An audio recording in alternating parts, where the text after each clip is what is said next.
மலை சாரலிலே குளிர் நிலவு தென்றலிலே தவழ்ந்து கேராஜ் சர்மா தண்டாயுதபாணி கோயில் சிறப்பு பட்டிமன்றத்தில் அமர்ந்திருக்கும் நடுவரையா மற்றும் பேச்சாளர்களின் ஆவியிலே கலந்து நாவினிலே தவழும் செந்தமிழே, பார்வையாளர்களாக வீற்றிருக்கும் என் தமிழ் தாய் உறவுகள் உங்கள் செவிகளில் நுழைந்து உள்ளத்திலே தித்திப்பை ஏற்படுத்தும் தேன் தமிழே, உன் புகழ் பரவட்டும் திக்கட்டுமே. எல்லோருக்கும் வணக்கம். ஐயா, வனிதா மேடம் சொன்னாங்க, சகோதரர் கோபாலகிருஷ்ணன் பாடிய பாட்டு வந்து மொபைல் போன்ல இருந்துதான் எடுத்து படிச்சாங்க அப்படின்னு. அந்த மேடத்துக்கு தெரியாது இந்த பாட்டு மொபைல் போன் வர்றதுக்கு முன்னாடியே வந்துருச்சுன்னு. அவங்கள்கிட்ட சொல்லி வைங்க. அப்புறம் சொன்னாங்க, கொசுக்கு வலை போடுறதுல கொசு இருக்கானு, நீங்க கொசுக்கு வலை போட்டீங்களா இல்ல உங்களுக்கு வலை போட்டீங்களா? கொசு வராம இருக்கு தானே வலை போட்டீங்க. மீனுக்கு வலை போட்டா தான் மீன் பிடிக்க முடியல, மானுக்கு வலை போட்டா மான உள்ள மாட்டேன். ஆனா இது வந்து சமூகத்துக்கு வலை போட்டது. சமூகம் தான் நீங்க சிக்கிக்கிட்டு சின்னாம இருக்குது. தொட்டனை தூறும் மணற்கேணி மாந்தருக்கு கற்றனை தூறும் அறிவு. ஐயா, படிக்க படிக்க வாசிக்க வாசிக்க தயா அறிவு வளரும். இன்று வாசிக்கிற பழக்கமே இல்லாம போச்சு. காரணம் இந்த வலைத்தளமே. 10,000 ரூபாய் 20,000 ரூபாய் போன் வாங்குற காசு கொடுத்து அதை வந்து ஊருக்கு ஊரு டவர் வைக்கிறாங்க. அந்த கம்பெனி போட்டி போட்டு இந்த கம்பெனி வைக்குது. என்னாச்சு? கதிர்வீச்சு அதிகமாச்சு, சிட்டுக்குருவி காணாம போச்சு. பாக்கெட்ல போன வைக்கிறோம், வைப்ரேஷன் இதயத்துக்கு டேஞ்சர் இருக்கிறாங்க. பேண்ட் பாக்கெட்ல போன வைக்கிறோம், கிட்னி வைப்ரேஷன் அங்கே ஆபத்துங்கிறாங்க. எங்க ஏதாவது வைக்கிறது? இதனால என்ன ஆகுறது? கண் பாதிப்பாகுது, தூக்கம் கெடுது, தலை வலிக்குது, கழுத்து வலிக்குது, உடல் சோர்வு, நேரம் முறையும். இவ்வளவு கெடுதலை தரக்கூடியது சாபம் தானே ஐயா. நைட்டி கேளுங்க, இந்த ரீல்ஸ் போடுறதுக்கு வரேன் நான். ராத்திரியில பெண்கள் அணியக்கூடிய உடை இது நைட்டி. இதை போட்டுக்கிட்டு ஒரு பெண்மணி மாங்காய் அப்படிங்கிறது, அது எப்படின்னா தவி அப்படி தவி அப்படி அப்படி தவி. அதை பார்த்துட்டு 1,00,000 பேர் ஒரே நாள்ல சப்ஸ்கிரைப். இந்த சமூகம் எங்க போகுது? இந்த வலைதளம் எங்க கொண்டு போகுது பாருங்க. எந்த வலைதளத்துல சொல்லி விடுங்க, எல்லாரும் பார்க்கட்டும். ஐயா, கமெண்ட்ஸ்ல பாட்டு போடுறாங்க. கமெண்ட் பாட்டை படிக்கிறீங்க கேளுங்க. சார் 5,000 பேர்ல நீங்களும் ஒருத்தரா?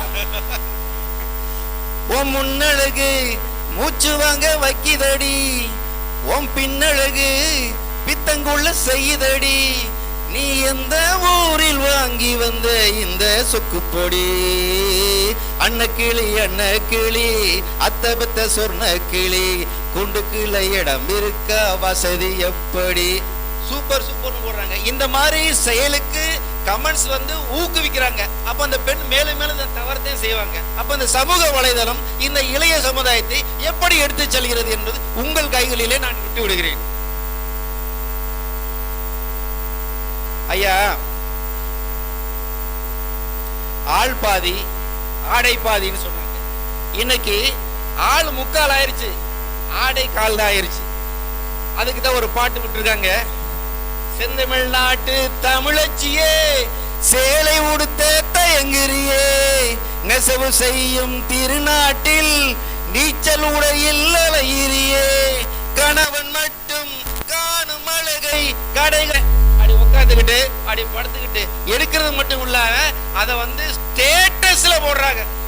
ஸ்டேட்டஸ்ல பாக்குறவங்க என்ன செய்யறான், அதை அப்படியே அந்த மாஃபி இந்த ஏஐ மூலம் என்ன செய்யறாங்க, அதை அப்படியே ஆடை இல்லாமல் அப்படியே வந்து வலைதளத்தை போட்டு விடுறேன். நேரம் இந்த பொண்ணுக்கே அனுப்பி விட்டு மிரட்டி கேட்கிறான், காசு கொடு போட்டுருவேன், வலைதளத்துல போட்டுருவேன் அப்படின்னு. அந்த பொண்ணு இருந்தா தான் கொடுக்கும், இல்லைன்னா தூக்கு மாட்டி சாகுதுங்க. நடந்திருக்கு இந்த சம்பவங்கள்லாம். நம்ம கே சார்லாம் அப்படியெல்லாம் இல்ல, கரெக்டா எடுத்தபடி போடுவார்.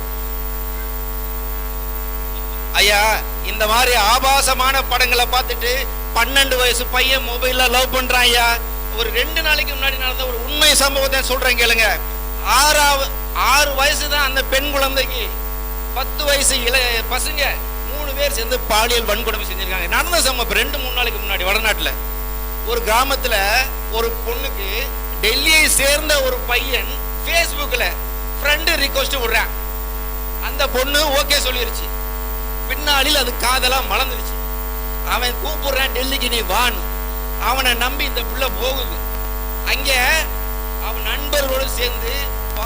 படுகொலை பண்ணி குப்பத்தோட்டில தூக்கிட்டு போயிட்டாயா. எல்லாமே இந்த வலைதளத்தின் மூலம் நடந்த சம்பவங்கள் தான். ஐயா, ஆமை புகுந்த வீடு நல்லா இருக்காதுன்னு சொல்லுவாங்க. நான் சொல்றேன், ஆண்ட்ராய்டு போன் புகுந்த வீடு நல்லா இருக்காதியா இன்னைக்கு. அது சாபம்னு சொல்ல சொன்னா நீங்க ஆண்ட்ராய்டு போனுக்கே சாபம். ஐயா, அன்றைக்கெல்லாம் உறவுகளை சந்திக்கும் போது சிட்டியில இருந்து கிராமத்துக்கு போறோம்யா, உறவுகளை சந்திக்க போறோம்யா. அப்ப என்ன செய்வான், பார்த்துட்டு என்ன மச்சான் மாப்பிள்ளை நல்லா இருக்கீங்களா, பிள்ளை என்ன பண்ணுது, படிக்குது, நல்லா இருக்குதா, என்ன மழை பெஞ்சிச்சா, விவசாய விளைச்சல் எப்படி இருந்துச்சுன்னு இது கேட்கறது, இது வழக்கம். ஆனா இன்னைக்கு சிட்டில இருந்து போனா என்ன, நான் ஒரு வீடியோ அனுப்பினேன், லைக் பண்ணீங்களா, ஷேர் பண்ணீங்களா, சப்ஸ்கிரைப் பண்ணீங்களா. கலாச்சாரம் எங்கிட்டயா போகுது? ராஜகுமாரன் மாமா சௌக்கியமாமா. ஐயா, பேசுவதற்காக கண்டுபிடிக்கப்பட்டது கைபேசி. ஆனா இன்னைக்கு அது மனிதர்களை ஊமையாக்கிருச்சுயா. பக்கத்துல சீட்ல உட்காந்து போறாங்க ஐயா, இவனும் போடணுன்ற அவனும் போடணுன்ற, ஒருத்தன் பார்க்க மாட்டேங்கிறாங்க. இறங்குவ எப்படா வந்தா அப்படின்னு கேட்கிறான். அப்போ 2 பேருமே போனே நோட்டிட்டே இருக்கிறாங்க. அப்ப என்ன, இந்த சமூக வலைதளம் மனிதர்களை ஊமையாக்கியது மட்டுமல்லாமல் தனிமைப்படுத்தி விட்டது. இதுதான் நிதர்சனமான உண்மை. ஒரு ஐயா, உங்க பிள்ளைக்கு போன் வந்தா உங்க பக்கத்துல நின்று பேசுவானா, இல்ல தள்ளி போய் பேசுவானா? வீட்டுக்குள்ள வரும்போதே மொபைலை டிலீட் பண்ணி, மெசேஜை டிலீட் பண்ணி வருவேன். நடுராத்திரியில போரை போத்திக்கிட்டு கொஞ்சம் அமைதியா இருங்கம்மா, கொஞ்சம் அமைதியா இருங்க ஐயா. எல்லாத்துக்கும் மேலாக அவன் போடாம பாருங்க ஒரு செக்யூரிட்டி லாக், அப்படி போட ஒரு செக்யூரிட்டி லாக் யாருமே ஓபன் பண்ணக்கூடாது அப்படின்னு ஒரு அம்மா சொல்றாங்க. இப்பதான் வீட்டுக்காரு குழந்தையோட கொஞ்சுறாங்க. இந்த அம்மா கேக்குது, ஏமா உங்க வீட்டுக்காரு என்ன வெளிநாட்டுல இருந்து இப்பதான் வந்தாரா? ஆனா போமா, அவர் போன ரிப்பேர் ஆகி 2 நாள் ஆச்சு, அதனால பாத்துக்கிறாரு. விளையாட்டுக்கு பொம்மை வாங்கி கொடுக்கும் அப்பாக்களை விட தன்னோடு விளையாடும் குழந்தை அப்பாக்களை தான் குழந்தைகளுக்கு பிடிக்கும். ஐயா, குழந்தைக்கு நிலவை காட்டி நிலா இங்கே வாவா, நில்லாமல் வாவா என்ற நிலவை காட்டி சோறு ஊட்டியது எவ்வளவு ஒரு அருமையான காலம். இன்னைக்கு போனை காட்டி சோறு ஊட்டுறாங்க. அந்த மாதிரி முடிஞ்சிருச்சு. ஆன்லைன் மூலம் பொருட்களை ஆர்டர் பண்ணி வாங்குறது பெரிய போச்சு. உள்ளூர் கடைகள் வியாபாரத்தை கெடுத்து விட்டு கார்ப்பரேட் கம்பெனிகளுக்கு கைக்கூலிகளாக மாறி வருவது இந்த சமூகம். விளம்பரங்கள் மூலம் வீணாசையை தூண்டி மக்களை மடையராக்குகிறது. சமூக ஊடகங்கள் வந்த பிறகு அமெரிக்கா அண்டை வீடானது, அண்டை வீடு அமெரிக்காவானது. பாக்கெட்ல உள்ள பணம் 2000 ரூபாய் 3000 ரூபாய் தொலைஞ்சு போச்சுன்னா சம்பாரிச்சுக்கலாம். ஆனால் உங்கள் பொன்னான நேரம் வீணாகி போனால் திரும்ப வராது. இன்றைய சமுதாயத்திற்கும் இந்த தொழில்நுட்பம் இருக்க வேண்டியவைகளை இணையத்தில் அரங்கேற்றுகிறதா இல்லையா? பல குடும்பங்களை சீரழிக்கிறதா, பிரித்திருக்கிறதா? இதுதான் நிஜமான உண்மை. ஆகையினால் இந்த சமூக வலைதளம் இளைய சமுதாயத்தினருக்கு சாபமே என்று கூறி வாய்ப்பளித்தமைக்கும் வாய்மொழி கேட்டமைக்கும் நன்றி பாராட்டி விடைபெறுகிறேன். நன்றி, வணக்கம். அருமை அருமை. அடையாப்பா நிறைய பேசியிருக்காரு, ஏகப்பட்டது சொல்லியிருக்காரு. வாழ்க்கையை கெடுக்கிறதா தாண்டாரு, என்னென்னலாம் ரீல்ஸுங்கிறாரு. நமக்கு இல்லை ஏதோ ரீல் சொல்றாரான்னு பார்த்தா உண்மையிலுமே அந்த ரீல்ஸ்ல எல்லாம் இவ்வளவு பேர் இப்படி இருக்காங்கன்னா லட்சக்கணக்கில் எல்லாம் யோசிக்க வேண்டியதா இருக்கு. 2 பக்கமும் நான் கேட்டேன். எனக்கு தெரிஞ்சு இவங்க பேசும்போது வரம்னு தெரிஞ்சு, இவங்க பேசும்போது சாபம்னு தெரியுது. ஆனா இப்ப என்ன சொல்றேன்னு தெரியல. பொதுமக்கள்லேருந்து ஒருத்தர் மணிகண்டன் வந்து ஏதாவது எனக்கு இவங்க சொன்னதுலேருந்து ஒரு கன்க்ளூஷன் கொடுக்க முடியுமான்னு பொது ஜனம் உங்க சார்பில் தயவு செய்து கொஞ்சம் அமைதியா இருங்கம்மா. இது மாதிரி வாய்ப்பு இனிமே உங்களுக்கு இந்த கோயில்ல 1 வருஷம் கழிச்சு தான் கிடைக்கும். கொஞ்சம் அமைதியா இருந்து உயிரும் இன்பற்று இருக்க நினைப்பதுவே அல்லாது வேறொன்றும் அறியேன் பராபரமே. அன்பர் பணி செய்ய என்னை ஆளாக்கி விட்டு விட்டால் இன்ப நிலை தானே வந்தேதும் பராபரமே. நமது அருமையான பட்டிமன்றத்திற்கு நடுவராக வந்திருக்கக்கூடிய அனைவருக்கும் நன்றி. வருக என்று வரவேற்று இந்த சமுதாயத்தை எடுக்கக்கூடிய வெற்றிவேல்முருகனுக்கு எல்லாரும் தயவு செய்து தெளிவா கேளுங்க. இப்படி நிகழ்ச்சி கிடைக்காது. கச்ச கச்சன்னு பேசி ஒண்ணுமே புரிய மாட்டேங்குது. உங்களால பேசாமல் இருக்கவே முடியாதா? சொல்லற சும்மா இருந்து பெரிய சித்த தத்துவம். ஒரு 10 நிமிஷம் இருந்து பாருங்க எவ்வளவு புண்ணியம் கிடைக்குதுன்னு. தயவு செய்து சத்தம் போடாதீங்க, பேசாதீங்க. நன்றிங்க ஐயா. இந்த இன்றைய இளைய தலைமுறைக்கு சமூக ஊடகங்கள் நன்றுதான் அப்படிங்கிறத நம்ம எப்படி எடுத்துக்கலாம் அப்படின்னா, அதாவது 90 கிட்ஸ்க்கு மேலே எல்லாருக்கும் நன்றுதாங்க ஐயா. ஏன்னா எல்லா தொழில் வாய்ப்புகளுக்கும் இன்றைக்கு சமய வலைதளங்கள் வந்து உதவியா இருக்கு. ஆனா அதுவே இப்ப இருக்கக்கூடிய சிறுவர்களை பார்க்கும்போது அது வந்து நன்றி இல்லைங்க ஐயா. ஏன் அப்படின்னா கண் பார்வைகள் ரொம்ப ஏதாவது ஒரு நல்ல விஷயத்தை சொல்லி உறுதி கொடுப்பாருன்னு பார்த்தா, ஆனா இப்ப உள்ள சின்ன குழந்தையிலிருந்து நம்ம பார்க்கும்போது நிறைய பேர் கண்ணாடி போட்டுக்கிட்டே தெரியுறாங்க ஐயா. அது வந்து எவ்வளவு பெரிய பாதிப்பை பின்னாடி வர ஜெனரேஷனுக்கு உருவாக்குனது என்னும் பார்க்கும்போது அது வந்து இவ்வளவு நன்மைகள் இருந்தாலும் இனி வரக்கூடிய இளைய தலைமுறைகள் வந்து இப்படி கண் பார்வையில் இல்லாமையும் படிப்பறிவு கம்மியாக வருவதை பார்க்கும்போது நமக்கு ரொம்ப மன உளைச்சலை கொடுக்குது. அதனால தீர்ப்பை நீங்களே சொல்லி அதை முடிக்குமாறு அன்போடு அழைக்கிறேன்.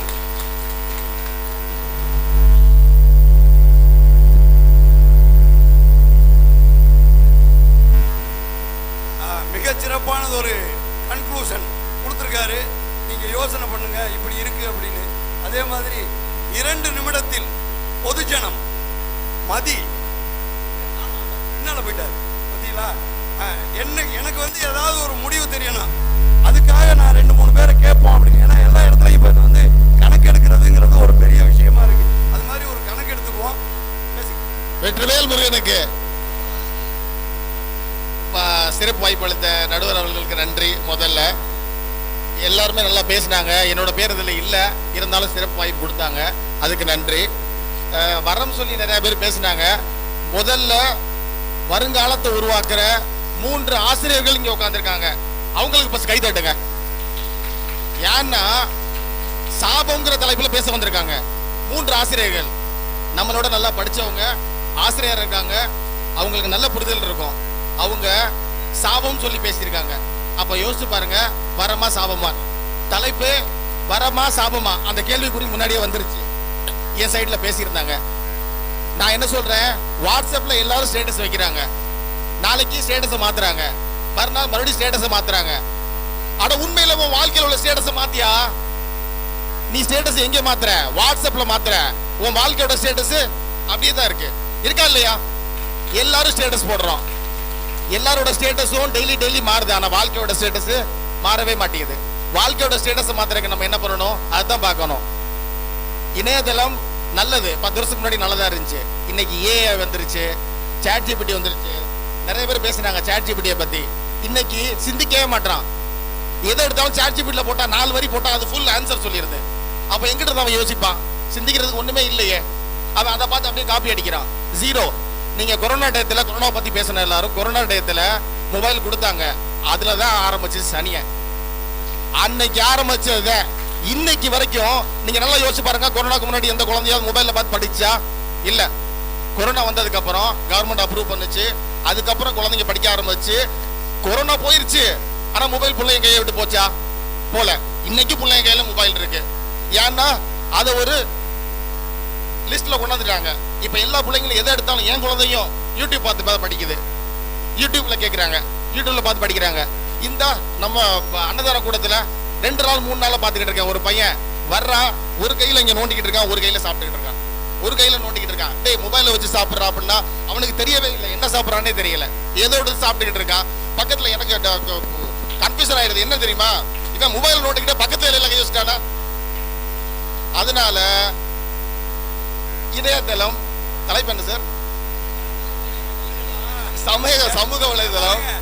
குழப்பம் இருக்க கூடாதுன்னு 2 பேரை கூப்பிட்டு பேசினா எல்லாத்தையும் பேசி விட்டு தலைப்பு என்னன்னு நக்கல் தானே இதெல்லாம். பாருங்க, மாப்பு வச்சிட்டாயா ஆப்பு. இணையதளம் இன்றைய சமுதாயத்துக்கு சாபமே சாபமே சாபமே என்று சிறப்பு வாய்ப்பளித்த நடுவருக்கு நன்றி சொல்லி விடைபெறுகிறேன். நன்றி, வணக்கம். வச்சு செதுக்குறாரு. இப்போ நம்ம வந்து ஒரு முடிவுக்கு வரணும். எனக்கு கூட ஒரு ஆசை இருக்கு. என்ன அப்படின்னா, எந்த பக்கம் பார்த்தாலும் இவங்க பேசுறதெல்லாம் கேட்கும் போது இந்த தொழில் நுட்பம் எல்லாம் நம்ம வாழ்க்கையை உயர்த்தக்கூடிய விஷயமா சொல்லியிருக்காங்க. ஒன்றும் கொஞ்சமாலாம் சொல்லலை. எவ்வளவு சம்பாதிக்கலாம், எப்படி படிக்கலாம், எப்படி குழந்தைகள் வளரலாம், அவங்க என்னென்னலாம் கத்துக்கலாம், எவ்வளவு விஷயங்கள் இருக்கு. அதான் சொன்னேன், மாதா பிதா குரு தெய்வம், குருவுக்கு பதிலாக இப்ப கொண்டு வந்து இந்த இளையதளத்தை வச்சிடலாம் அப்படின்னு. அந்த அளவுக்கு இது வந்து மனித வாழ்க்கையை உயர்த்தும் தருணமாக இந்த வலைதளங்கள் இருக்கிறது அப்படின்னு நானும் நம்பினேன். அதுல எந்த மாற்றமுமே இல்லை. ஆனா இந்த பக்கம் ஒருத்தர் வந்தார் பாருங்க, ஒரு குடும்பத்துல சுத்தமா தொடர்பு இல்லை, பிள்ளைங்களை கணக்கு பண்ண சொன்னா இப்படி இப்படி இப்படி இப்படி என்றான். கடைசி வரைக்கும் கால்குலேட்டர் இல்லாம கூட தெரியாது போல் இருக்கு. ஆனா அதுக்கும் என்ன சொல்றாங்க இவங்கன்னா, அபாக்கஸ்னு ஒண்ணு வந்திருக்கான். என்னமோ விரல் நுனியில எல்லாம் வந்து நம்பர் சொல்லி வச்சு என்னென்னமோ பயிற்சி எடுக்கிறாங்கிறான். அதையும் அவங்க வந்து பீட் பண்றாங்க.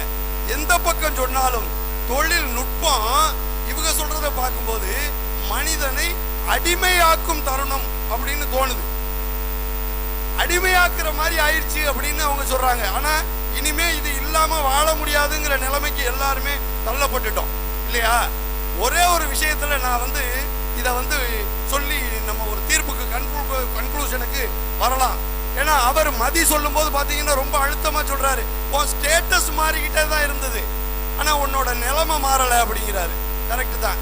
இவங்க சொல்லும் போது நிறைய சம்பாதிக்கலாம் அப்படிங்கிறாங்க இணையதளத்து மூலமா. ஆனா நல்ல விஷயங்களை பார்க்கும்போது எத்தனை பேர் வர்றாங்கன்னு கேட்கிறான். நான் 4 விதமான நல்ல விஷயமா சொன்னேன், எனக்கு ஒரு 3000 பேர் தான் இருக்காங்க. அவர் சொன்ன மாதிரி மாங்காய் பறிக்கிறதுக்கு 3 லட்சம் பேர் இருக்கான். 3 லட்சம் பேர் மெம்பர்ஷிப் வச்சிருக்கிறவங்க மாசம் மாசம் உட்கார்ந்த இடத்துல சம்பாதிக்கலாம். இப்படியும் குதிக்கலாம், இப்படியும் குதிக்கலாம். நான் தலைகீழ தான் குதிப்பேன் அப்படின்னு சொல்லலாம். அதனால அந்த பக்கம் பார்க்கும்போது அந்த மாதிரி தெரியுது. ஒரே ஒரு விஷயத்துல இங்க வந்து நம்ம வந்து மாறுபட வேண்டிய கட்டாயத்தில் இருக்கிறோம். எல்லாரும் கவனமா கேளுங்க. தீர்ப்போட இறுதி நிலைக்கு வந்திருக்கேன். இப்ப 2 பக்கம் சொன்னது நமக்கு சந்தோஷம் தந்தது, சிரிப்பை தந்தது, சிந்தனையை தந்தது. அதுல எந்த மாற்றமுமே இல்லை. ஆனா ஒன்னே ஒண்ணு சொல்றேன், இது கடவுள் கொடுத்த வரமா? ஏன்னா நம்ம ஆன்மீக தளத்துல உட்கார்ந்துருக்கோம். இது கடவுள் கொடுத்த வரமா அப்படின்னு ஒரு நிமிஷம் யோசனை பண்ணி பாருங்க. இது கடவுள் கொடுத்த வரம் இல்லை, மனிதனால் உருவாக்கப்பட்ட ஒரு விஷயம், இயற்கையை எதிர்க்கக்கூடிய ஒரு விஷயம், இயற்கையோடு ஒன்றி வாழக்கூடிய தன்மை இல்லை. முதல்ல நம்மளுடைய பணம், பதவி, புகழ், வியாதி, சொந்தம், பந்தம், நம்மகிட்ட இருக்கக்கூடிய சொத்து, இதெல்லாம் வெளியில சொல்லக்கூடாதுன்னு நமக்கு சொல்லி கொடுத்தாங்க. அப்படியா? அப்படித்தானே சொல்லி கொடுத்தாங்க. உங்களுடைய கௌரவம் பாதிக்க கூடாது, உங்களுடைய வியாதி என்னன்னு தெரியக்கூடாதுன்னா நீங்க தெரியாம பண்ணணும். ஆனா இப்ப அப்படி இல்லை. இங்க உட்கார்ந்து இருக்கிறவங்களே பேசுவாங்க, உனக்கு சுகர் 180, இல்ல 190, எனக்கு இது 320 இருந்துச்சு, நானே உயிரோட திரும்பி வந்துட்டேன். பாருங்க என்ன பேசுறோம்னு பாருங்க. இதுக்கெல்லாம் காரணம் என்ன? இந்த மாதிரி வலைத்தளங்கள். இதுலயே டாக்டர் இருக்காரு, இவர்கிட்ட ஒண்ணு கேட்கறது, அங்க ஒருத்தர் ராத்திரி 10 மணிக்கு குடுமையை விரிச்சு போட்டு ஒருத்தர் வருவாரு, அவர் சொல்றதை கேட்கறது, இவர் சொல்றதை கேட்கறது, இந்த டாக்டர் அந்த டாக்டர். உண்மை டாக்டருக்கு வேலை இல்லாம போச்சு. நீங்க சொல்ற 1000 விஷயத்தை உடனடியா பண்ணுனா கூட மனிதனை இது சோம்பேறி ஆக்கிருச்சு. அதுல எந்த மாற்றமுமே இல்லை. ஸ்கூலுக்கு போகாமலே படிக்கிறதுக்கு ரெடி ஆயிட்டேங்கிறான், நேர்ல போகாமலே ஆன்லைன்ல. முதல்ல வேலை தேடிக்கிட்டு இருந்தான், இப்ப வேலை என்னைய தேடி வருதுங்கிறான். அவன் ஏன் வேலை பார்க்க போறான்? இந்த வலைத்தளம் வந்த பிறகு குழந்தைகள்லாம் ராத்திரி பகல் தெரியல. எத்தனை பேர் வீட்டுல ஐடில வேலை பார்க்குற கம்பெனி பிள்ளைங்கலாம் நடுராத்திரி 11 மணில இருந்து விடிய காலையில 10 மணி வரைக்கும் வேலை பார்க்கறான். ஏன்னா அமெரிக்காக்காரனுக்கு வேலை பார்க்கறான், நம்ம ஆளுக்கு வேலை பார்க்கலாமே. இந்த மாதிரி வலைத்தளங்கள் அப்படி நம்மளை பார்த்து கொண்டு போய்கிட்டு இருக்கு. இப்படி எல்லாம் பார்க்கும்போது இது நமக்கு வரமா தெரியல. 2 பக்கமும் நானும் யோசிச்சு பார்த்துட்டேன். ஒரே ஒரு இடத்துல நம்ம வேறுபடுறோம். எந்த இடத்துல அப்படின்னாக்க, இணையதளம் மனித மனதிற்கு சஞ்சலத்தை உண்டு பண்ணுகிறது.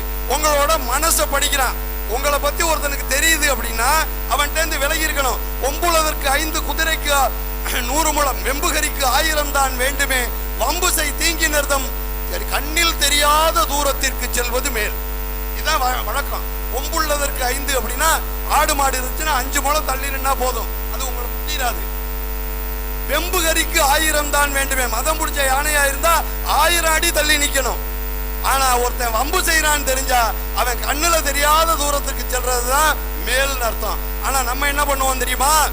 ஆன்லைன்ல ஆன் பண்ணுவோம், வேணும்னு ஒருத்தனை வம்புழுப்போம், அதுக்கப்புறம் அவனை பிளாக் பண்ணிடுவோம். பணம் வேணும்னா பேடிஎம், அதுல போயிடுவோம். கூகுளில் வேணா சர்ச் பண்ணிக்குவோம், ஜிபிடி பண்ணிக்குவான். இவன் இத்தனை நாள்ல இருந்து இத்தனை நாள் வரைக்கும் 5000 நண்பர் வச்சிருக்காரு. 5000 நண்பர்ல எத்தனை பேரை பிளாக் பண்ணிருக்காருன்னு நமக்கு தெரியாது. ஆனா சொல்றேன், இப்படி பிளாக் பண்ற வசதி இருக்கு. இது எல்லாம் நாம் கண்டுபிடித்து நாமவே உருவாக்கியது. அதுக்கு உணர்வு இல்லை, ஆனால் உங்கள் உணர்வுகளை படித்துக் கொண்டிருக்கிறது. நீங்க என்ன பார்க்கணும்னு ஆசைப்படுறீங்களோ அது உங்களை கேட்காமலே, உங்களோட அனுமதி இல்லாமலே வந்துகிட்டு இருக்கோம். கண்டினியூவா வந்துகிட்டே இருக்கும். நீங்க ஸ்கோர் பண்ணாலும் ஸ்கோர் பண்ணலைனாலும் அதை ஸ்க்ரோல் பண்ணலைன்னா கூட வந்துகிட்டே இருக்கும். நீங்க என்ன விரும்புறீங்க, உங்களுடைய ரகசியம் என்ன அப்படிங்கறத தெரிஞ்சுக்கிறதுல மெயினா இருக்கு. ஆனா அதுல எந்த மனிதனும் உங்களை வாட்ச் பண்ணல, எந்த மனிதனும் உங்களை வாட்ச் பண்ணல. ஆனா ஏதோ ஒன்று நம்மை சூழ்ந்து இருக்கிறது, ஒரு இருள் சூழ்ந்த மாதிரி. நமக்கு சொல்லி கொடுத்ததெல்லாம் என்ன தெரியுமா?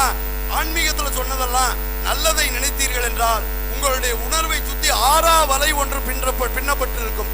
ஆறா அமுதே அளவிலா பெம்மானே ஓராதார் உள்ளத்து ஒளிக்கும் ஒளியானே. இப்படி எல்லாம் இறைவனுடைய ஆறா அருள் நம்ம கிட்ட வரணும்னு நம்ம கேட்டுக்கிட்டு இருக்கிற நேரத்துல இப்படிப்பட்ட இந்த வலைதளங்கள் நம்மை சோம்பேறி ஆக்குகிறது, நம்மை சுறுசுறுப்பாக இயங்க விடவில்லை, தனிமைப்படுத்துகிறது, உறவுகளை மதிக்க வைக்க விடவில்லை. ஆகவே ஒரே முகமாக சொல்கிறேன், இந்த இளைய தலைமுறையினருக்கு சாபம்தான். தயவு செய்து பயன்படுத்தும் போது அதை ஜாக்கிரதையாக பயன்படுத்துங்கள். தொலைபேசியாக நினைத்துக் கொள்ளுங்கள். ஆகவே இளைய தலைமுறையினரே, ஒம்புள்ளதற்கு 5 குதிரைக்கு 10 முழம் வெம்புகரிக்கு 1000 தான் வேண்டுமே.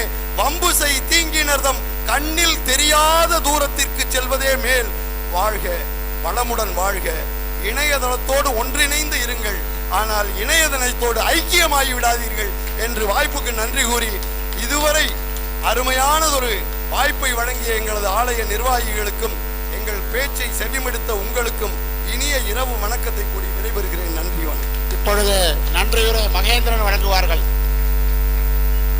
பாகும் பருப்பும் இவை 4 கலந்ததற்கு நான் தருவேன். கோலம் செய்து இந்த கரும்பத்து எனக்கு சங்கத்தமிழ் கொண்டிருந்தான். பிறந்து சிறந்த மொழிகளிலே பிறந்த மொழி எம் தாய்மொழி தமிழ் மொழி. தேனினும் தித்திக்கும் செம்மொழி. இந்த செம்மொழியின் உயிரோட்டம் தான் இலக்கியம். இலக்கியம் என்னும் சஞ்சீவிதான் இன்னும் தமிழை சிரஞ்சீவியாக வாழ வைத்துக் கொண்டிருக்கிறது. இலக்கிய படைப்புக்கு சான்றாக இன்றைய ஸ்ரீ தண்டாயுதபாணி ஆலயத்தின் 37ஆம் ஆண்டு தைப்பூச திரு நன்னாளில் மிக சிறப்பான ஒரு பட்டிமன்றம். சமூக வலைத்தளங்கள் இன்றைய இளைய தலைமுறையினருக்கு வரமா சாபமா? இதில் அகத்திய நடுவராக இதில் திரு ராஜேஷ் கோவிந்த் அவர்கள், கவுன்சிலர்களும், ஆர்எம்ஏ முத்துராமன் அவர்களும், திரு ராஜா அவர்களும் வரவேற்புரையாற்றிய திரு கைலாசப்பட்டவர்களுக்கு அனைவருக்கும் நன்றியை தெரிவித்துக் கொண்டு, தமிழகத்திலிருந்து வந்திருக்கும் தமிழகத்திலிருந்து தமிழ் பரப்பை, தமிழ் இலக்கிய சுவையை நமக்கு மெருகூட்டி இங்கு அகமகளை சேர்ந்திருக்கும் திரு TRS ரமணி அவர்களுக்கு மிகவும் நன்றி. ஐயா, இது போன்ற நிகழ்ச்சிகளை மேலும் மேலும் தங்களுக்கு வழங்கி தமிழுக்கு சிறப்பாற்ற வேண்டும் என்று இந்த ஸ்ரீ பழனி தண்டாயுதபாணியை விரும்பி வளர்த்துக் கொள்கிறேன். வறுமை என்ற தலைப்பில் மிகவும் சிறப்பாக புதுமையான கருத்துக்களையும் புரட்சிகரமான கோட்பாடுகளையும் நவீன கண்ணோட்டத்துடன் வாழ்க்கையின் பயனுள்ள கருத்துக்களை முட்டுச்சவரில் முறினாலும் தத்துவமாந்து என்று பேசிய அனைத்து உள்ளங்களுக்கும் இலக்கியமாகவும் இனிமையான சொற்களாகவும் முத்தான கருத்துக்களாகவும் நீதியை நிலைநாட்ட நீதி வலுவா நீதிபதி திரு ரமணி அவர்கள் மிகவும் அரும்பாடு விட்டார். பட்டிமன்றம் மிகவும் சிறப்பாக சீரமாக ஒத்துழைப்பு நல்கிய ஆதவன் ஐயா அவர்களுக்கும், கவர்ச்சிகரம் ஆதவன் ஐயா அவர்களுக்கும், வனிதா முருகன் அவர்களுக்கும், முத்துக்குமார் அவர்களுக்கும், ஸ்ரீ கதிரேசன் அவர்களுக்கும், சாபமே என்று வாதிட்ட ராமகிருஷ்ணன், லக்ஷ்மி மேடம், விம்லா மேடம், திரு கண்ணன், திரு கோபாலகிருஷ்ணன் அவர்களுக்கும் எனது நன்றி தெரிவிக்கிறோம். கவர்ச்சியான சொல்லாட்சி, சொல்லில் மிக தெளிந்த சொற்கள். இன்று கட்டுண்டோம் பொறுத்திருப்போம் காலம் மாறும் என்று வரம் சாட்டி நடிக்கின்றார். நாகரிகம் உறிஞ்சுதல் என்ன யோஜனை குறைந்து போனால் அந்த நாகரிகம் தேவையில்லை. தர்மத்தினை வாழ்வதனை சூதுகவும் தர்மம் மறுபடியும் வெல்லும். அப்படி என்று பேசும்போது அந்த பக்கம் ஒரு குறை கேட்குது, அரண்மனையின் கோழி முட்டை என்ன அம்மிக்கல்லையா உடைச்சிட்டு போயிடும், இந்த வருஷம் என்ன அடுத்த வருஷம் இன்னும் ஏஐ வரும், நம்ம சிறப்பாக விளையாடுவோம்னு பேசிட்டு இருக்காங்க. நன்றி, அனைவருக்கும் நன்றி. அடுத்து எமது ஆலய கமிட்டியின் சார்பாக இங்கு இதுகாரும் அமைதியான முறையில் செவிமடுத்த இலக்கிய மன்ற ஆன்மீக அன்பர்களுக்கும் எமது ஆலய குழுவின் நிர்வாக அனைவர்களுக்கும் இளைஞரணி உறுப்பினர்களுக்கும் ஒளி அமைத்து தந்த ஆறுமுகன் அவர்களுக்கும் அவன் அருளாலே அவன் தாழ் வணங்கி எனது நன்றிக்கு வாய்ப்பு அளித்த இம்மாமன்றத்திற்கு மீண்டும் எனது இதயபூர்வமான நன்றியை தெரிவித்துக் கொண்டு, வாழ்க செய்வ நீதி, ஓங்குக நான்மறைகள், உயர்க கந்தன் புகழ் என்று பாடி எனக்கு வாய்ப்பு கொடுத்த நன்றி கொண்டு வணக்கம் செலுத்துகிறேன். நன்றி, வணக்கம். வழிநடத்தி தந்த தலைமை பொறுப்பை ஏற்று திரு ராஜேஷ் பால் கோவிந்த் அவர்களுக்கும் திரு ஆர்எம்கே முத்துராமன் அவர்களுக்கும் முன்னிலை வைத்த ராஜா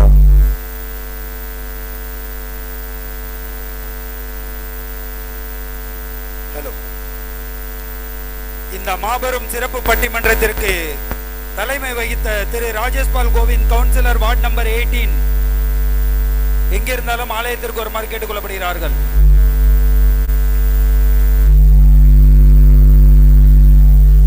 அடுத்தபடியாக வரவேற்புரை திரு கைலாசம் பட்டார் ஸ்ரீ தண்டாயுதபாணி கோவில் அர்ச்சகர் திரு கைலாசம் அவர்கள்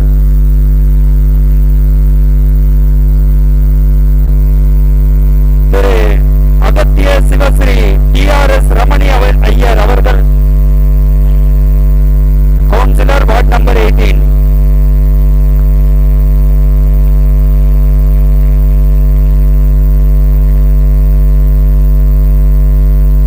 நமது பொருளாளர் திரு பி. கதிரேசன் அவர்கள் கௌரவிப்பார்கள்.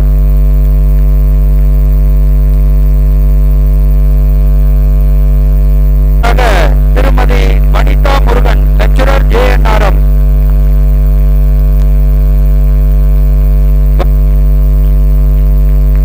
அடுத்தபடியாக திரு பி. கதிரேசன், திருமதி விமலா, JNRM லெக்சரர்.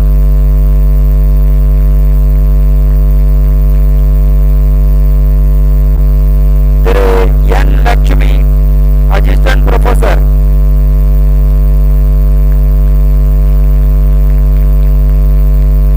சாபரின் சர்வீஸ்.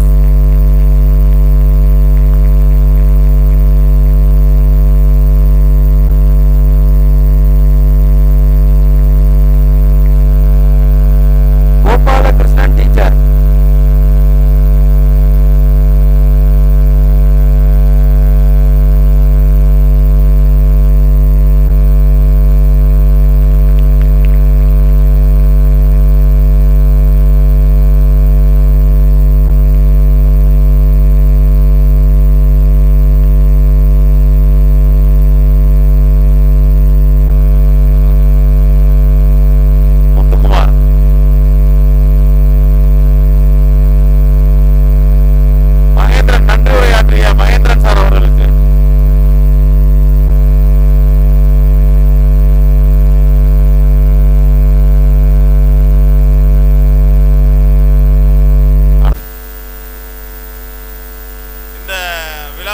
அருமையான முறையில் மைக் செட் சர்வீஸ் கொடுத்த ஆர்வம் அவர்களுக்கு,